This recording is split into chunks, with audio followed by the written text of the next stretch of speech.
to look at Chapter 26 over the reproductive system. This is Part A. We'll start with the primary sex hormones, the gonads. They include the testes and the ovaries. The gonads themselves have exocrine and endocrine functions, so they produce gametes, the sperm and ova, but also secrete steroid sex hormones. The steroid sex hormones include androgens, estrogens, and progesterone. There are also accessory reproductive organs, mainly duct systems, but also accessory glands and the external genitalia. Sex hormones play a role in numerous functions, including the development and function of reproductive organs, sexual behavior and drives, and the growth and development of many other organs and tissues. They work together with other hormones and are going to be produced by tropic hormone release. The testes, again, are the male gonads. They reside within the scrotum and produce sperm.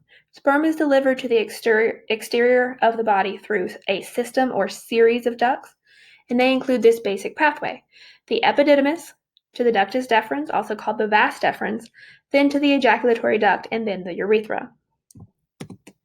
There are 3 accessory sex glands for the male reproductive system, including the seminal glands, prostate, and bulbourethral glands. They all empty their secretions into ducts during ejaculation. Here we can see the anatomy of the male reproductive system. This is a side or sagittal view. So we'll follow the pathway of sperm from the testes out of the body. So we'll start in the testes here, which resides in the scrotum. From the testes, sperm would then travel to the epididymis, which wraps around the testes.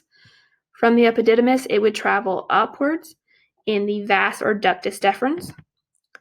The vas deferens merges with the duct of the seminal vesicle, and where they merge, we create the ejaculatory duct.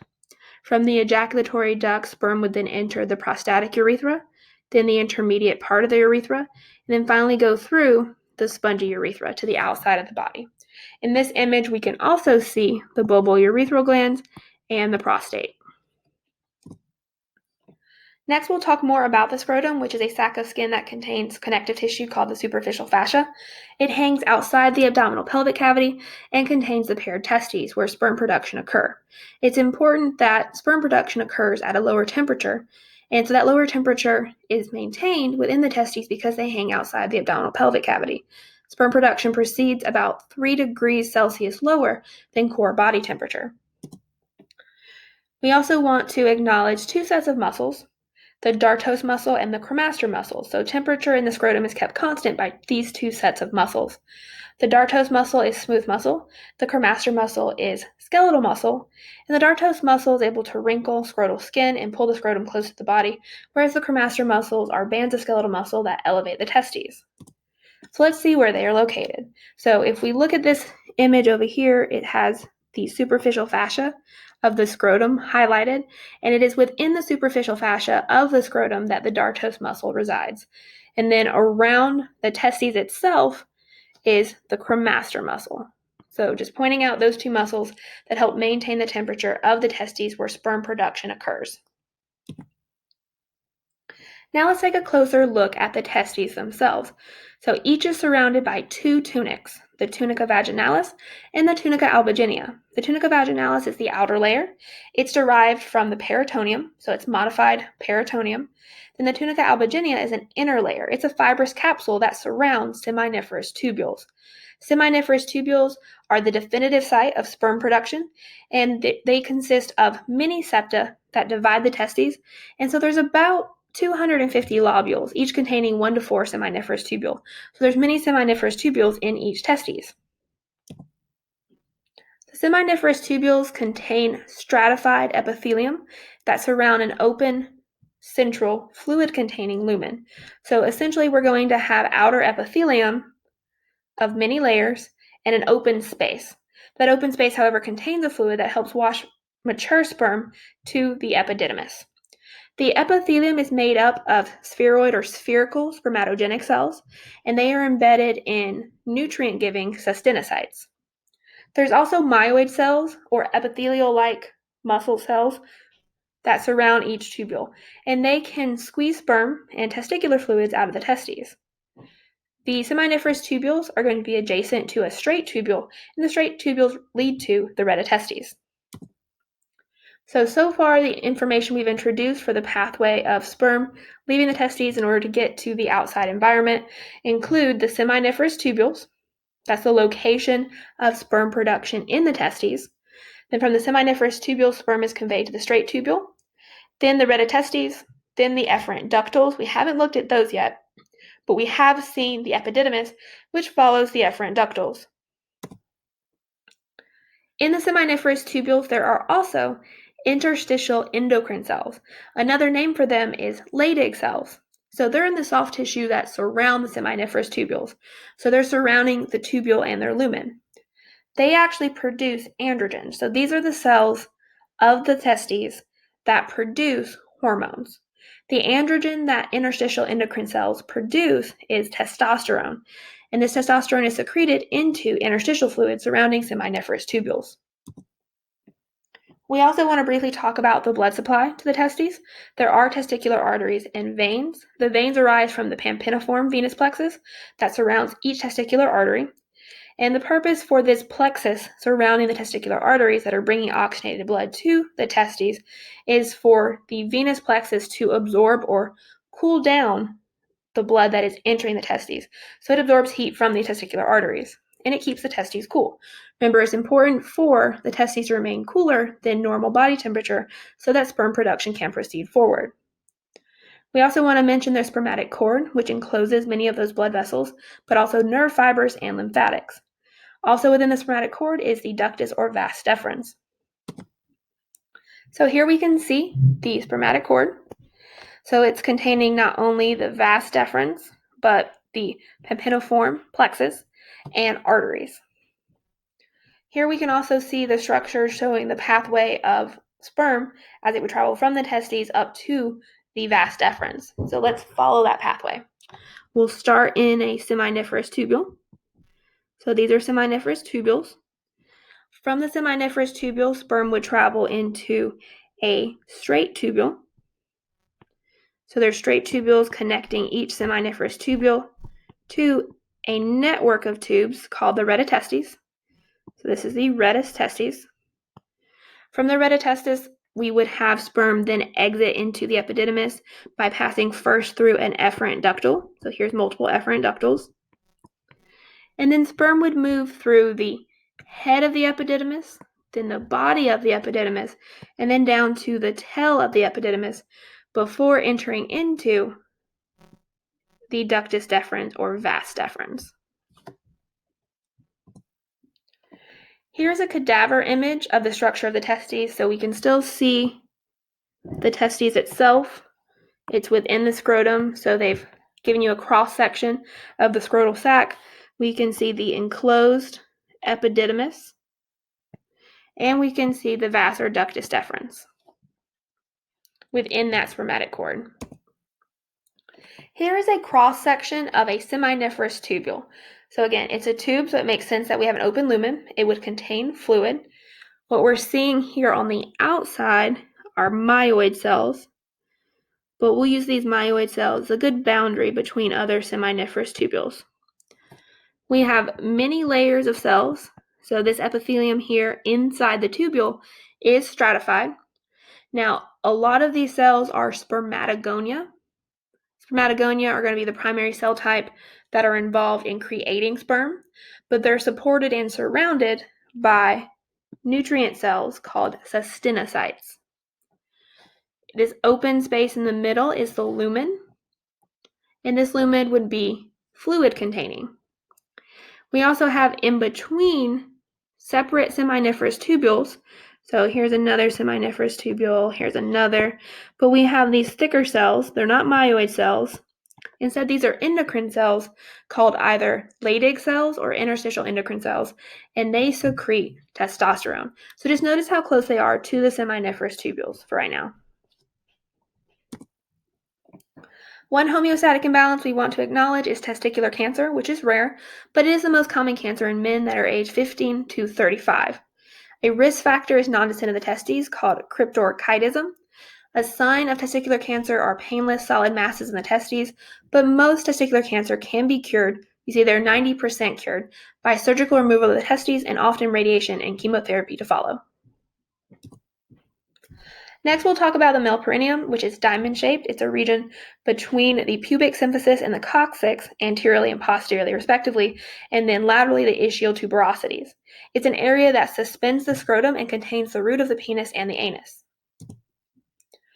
So we're going to look next at the structures within the male perineum. So the penis first, which will be the external genitalia for the male reproductive system. So we'll look at the scrotum and then the penis in more detail. And the penis is just the male copulatory organ. So the penis consists of a root and a shaft. The shaft ends in the enlarged tip called the glans penis. It also has a prepuce or a foreskin. That would be a cuff of loose tissue that would cover the glans penis, commonly removed in the US. The crura is going to be kind of the crux or the proximal end of the penis. It's of the corpora cavernosa or spongy tissue, and it's surrounded by a muscle. It's really just the area that anchors the penis to the pubic arch. So common in the US is the surgical removal of the foreskin or circumcision. We actually see this in 60% of newborn boys in the US, 15% in other parts of the world, so not as common outside the US. And some individuals do claim it's medically unnecessary, but studies do show that there is a 60% reduction in HIV risk and that it reduces the risk for other reproductive system infections. Internally, there are 3 cylindrical bodies of spongy or erectile tissue in the penis. So it's just a spongy network of connective tissue and smooth muscle, and it has vascular spaces or spaces for blood to fill. So there are 2 corpora cavernosa, so 2 spongy bodies called the corpora cavernosa, and they're paired dorsally. You can call them erectile bodies. And then there's the corpus spongiosum that surrounds the urethra, and it'll expand to form the glans and the bulb. And this is going to surround the urethra and make sure that it doesn't buckle. An erection is when erectile tissue fills with blood, and it would cause the penis to enlarge and become rigid. So here we can see the erectile bodies. Again, spongy tissue that's in the penis. There are 3. The corpora cavernosa and corpora spongiosum are their names. There are 2 dorsal corpora cavernosa. So that's best seen here in this cross section of the penis. So here are 2 corpora cavernosa erectile bodies, and then down here around the urethra is the corpus spongiosum. So the spongiosum is around the urethra, and then the corpora cavernosa are dorsal, and they have deep or central arteries that would bring blood to those erectile bodies. We're going to continue looking now at the male duct system, and the ducts carry sperm from the testes to the body exterior. So we looked at the epididymis. It had a head, a body, and a tail. The ductus deferens was also called the vas deferens. We saw the ejaculatory duct before. It's where the duct of the seminal vesicle meets the ductus deferens. That creates the ejaculatory duct, and the ejaculatory duct merges with the urethra. In the male reproductive system, there are 3 parts of the urethra. There is the prostatic urethra, the intermediate part of the urethra, and the spongy urethra. So let's look at the epididymis in more detail first. So the head contains the efferent ductals, which link the retitestis to the epididymis.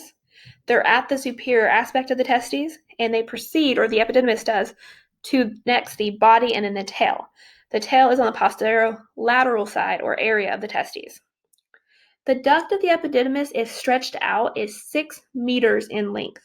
It contains within its lumen, or around its lumen, plenty of stereocilia or microvilli that increase the surface area of the cells of the epididymis. They're able to absorb testicular fluid and then able to pass nutrients to the stored sperm, which is generally not yet motile when it first enters the epididymis.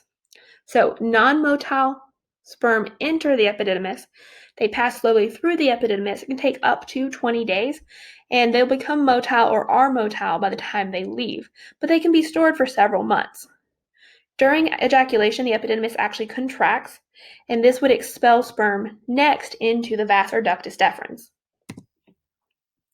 The vas deferens or ductus deferens is about 45 centimeters, and it's going to pass through the inguinal canal to the pelvic cavity, so it goes upward. It expands near the seminal vesicle into an ampulla, and that joins the duct of the seminal vesicle to form the ejaculatory duct. There is smooth muscle around the wall of the ductus deferens, like there is around the epididymis, and it's able to propel sperm from the epididymis to the urethra. A procedure called a vasectomy, so hence vas deferens, is the cutting and ligating of the ductus deferens. and it's pretty much a 100% effective form of birth control. Next, we'll look at the urethra in more detail. Here we can see its three regions listed out: the prostatic urethra, intermediate part of the urethra, also known as the membranous urethra, and the spongy urethra. The prostatic urethra surrounds the prostate. The intermediate part of the urethra is the shortest part of the male urethra, and it's in the urogenital diaphragm. The spongy urethra runs throughout the length of the penis and opens at the external urethral orifice. So it's able, the urethra, to convey both urine and semen at different times. It is important to note that the male urethra has to convey two different fluids at different times, whereas in the female, the urethra and her reproductive system are separate.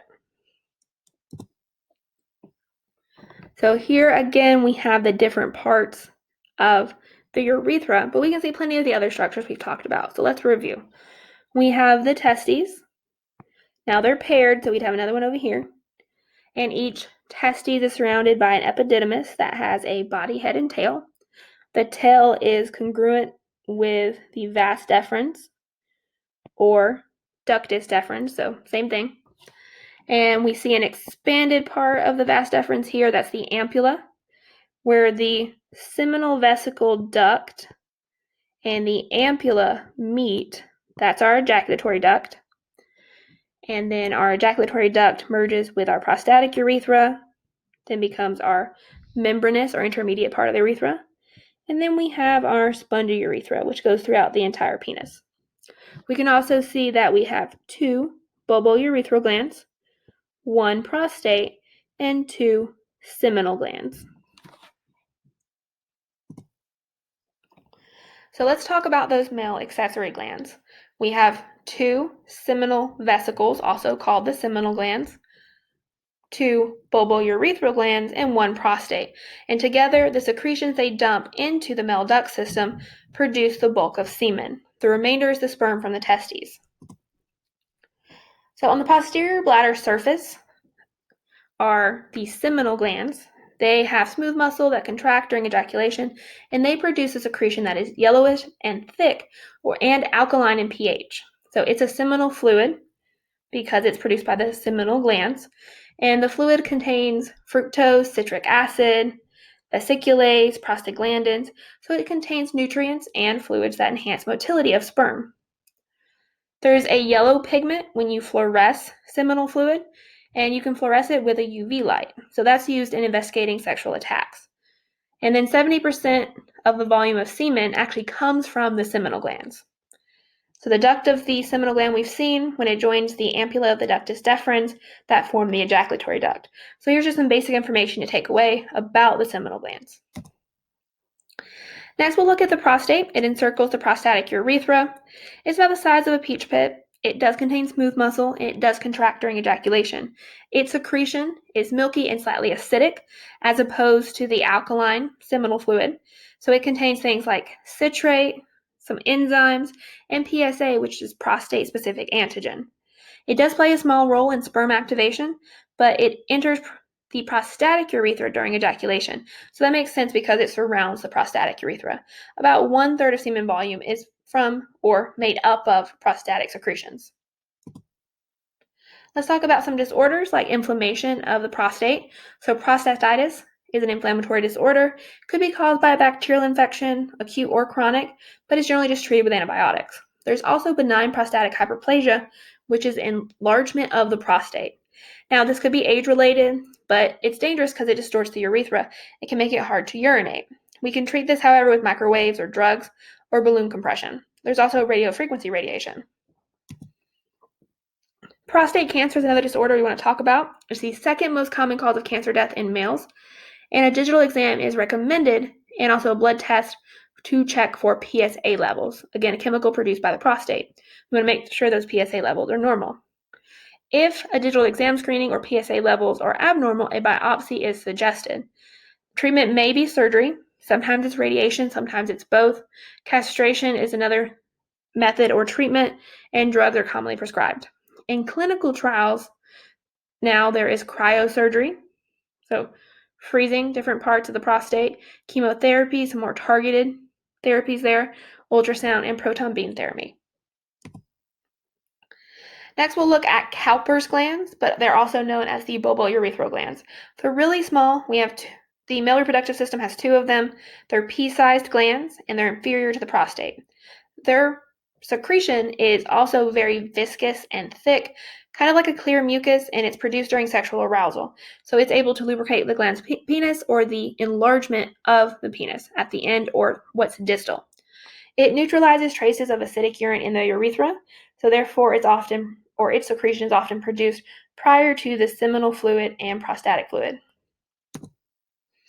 So let's just review real quick the accessory glands of the male reproductive system. So 2 seminal vesicles or seminal glands right here, 1 prostate, and 2 bulbourethral glands. Those are the accessory glands. Next, we'll talk about semen itself. It's a milky white mixture of sperm and the accessory gland secretions. About 2 to 5 milliliters of semen is ejaculated, but that contains 20 to 150 million sperm per milliliter. So about 10% of semen is sperm. It contains nutrients for sperm, also for the ATP production of the sperm. They have a lot of mitochondria and they need to make energy. It protects and activates sperm. We're going to see it add motility or increase motility in sperm as it travels through the male duct system, and it's definitely able to facilitate sperm movement. Overall, it's alkaline, and the reason that once we add all of the secretions together, it's mainly alkaline, is that's able to neutralize the acidity of the male urethra from urine. It also enhances motility of the female vagina, which will help semen travel past the cervix and closer to or into the uterus. Many functions for semen. It contains different chemicals, so it contains nutrients and enzymes. For example, prostaglandins, which are able to decrease the viscosity of mucus in the cervix to help ensure semen travels into the uterus. And then we have reverse peristalsis in the uterus, which is also triggered by prostaglandins, again helping draw the sperm towards the fallopian tubes. There's the hormone relaxin and enzymes. They increase sperm motility. Again, we have plenty of nutrients like fructose to make ATP for energy. Some of the different secretions are actually able to suppress female immune response, have antibacterial action, and initially there's actually clotting factors that coagulate semen initially to keep it from draining out, and then it actually liquefies itself by fibrinolysin, and that's when sperm will begin its journey into the uterus and towards the fallopian tubes. The male sexual response is called an erection. When not aroused, arterioles are normally going to be constricted, and that would prevent blood from filling the central arterioles of the spongy erectile tissue. When sexual excitement occurs, this causes central nervous system activation of parasympathetic neurons and the release of nitric oxide, which is a vasodilator. So when nitric oxide is released, this causes local vascular smooth muscle relaxation, which will make the arterioles dilate, and those are the central arterioles of the corpora cavernosa, those dorsal erectile bodies. It makes them expand, it makes their vascular spaces fill with blood, and that pushes on the venous plexi. That will retard venous drainage and cause the engorgement of erectile tissue with blood, and that enlargement and stiffening of the penis will be the final result of the initial sexual excitement that activated parasympathetic neurons. So the erection is initiated by sexual stimuli. This could be touch, it could be mechanical or manual stimulation, erotic sights, sounds, and smells. This could be induced or inhibited by emotions or higher mental activity, but doesn't have to be. There is longitudinal and circular collagen fibers around the penis to prevent it kinking or buckling, and the corpus spongiosum is going to keep the urethra open. Ejaculation is the propulsion of semen from the male duct system. It's actually going to use a sympathetic spinal reflex, and this will keep the bladder sphincter muscle constricted and prevent expulsion of urine, whereas the parasympathetic reflex will be in charge of the actual ejaculation. But we're going to prevent first, using a sympathetic spinal reflex, the propulsion or expulsion of urine during this same time. And then ducts and accessory glands contract. They will empty their contents. The bulbospongiosus muscles undergo rapid series of contractions, and ultimately there'll be the expulsion of semen at about 500 centimeters per second, which is close to 11 miles per hour. The ejaculatory event is called the climax or orgasm. One homeostatic imbalance we want to mention here is erectile dysfunction. Erectile dysfunction occurs when parasympathetic nerves of the penis release too little nitric oxide. So we don't get that vasodilation that allows the arterioles to fully fill that corpus cavernosa.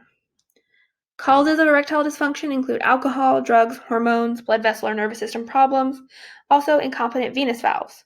That would cause a failure to retain blood in the penis. So different causes. There are new drugs, you've probably seen commercials for things like Viagra or Cialis, and they're actually treating the too little release of nitric oxide.